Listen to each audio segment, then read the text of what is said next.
বউ, আজকে সোনার ধানগুলো তো বিক্রি করে যে টাকা পেয়েছি তা সবগুলো টাকাই মোড়ল মশাইকে দিয়ে আসলাম।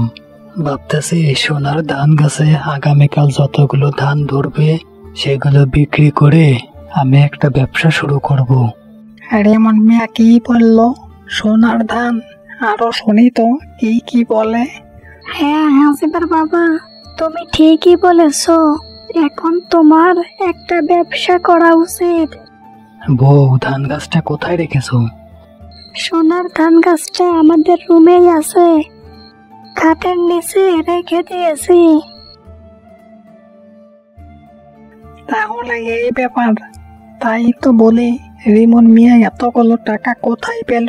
কর্তা মশাইকে বিষয়টা জানাতে হবে।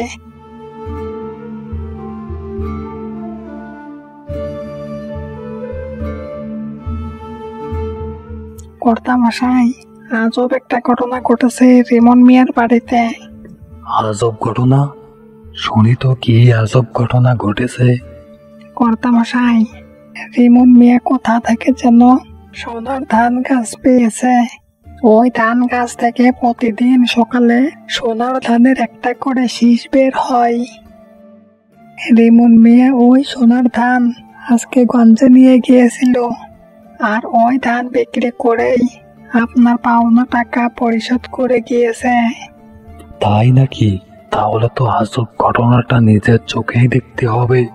কর্তা মশাই, ভাবুন তো, রিমন মিয়া তো আর কিছুদিনের মধ্যেই আপনার থেকে বড় ধনী হয়ে যাবে।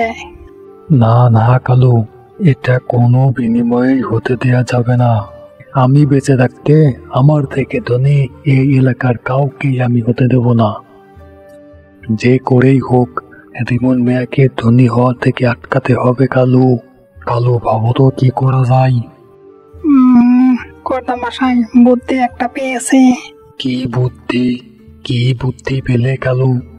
কর্তা মশাই, আমরা যদি রিমন মিয়ার বাড়ি থেকে সোনার ধান গাছটাই চুরি করে আনি তাহলে আমাদের জন্য সবচেয়ে বেশি ভালো হয়। রিমন মিয়া আর ধনী হতে পারবে না।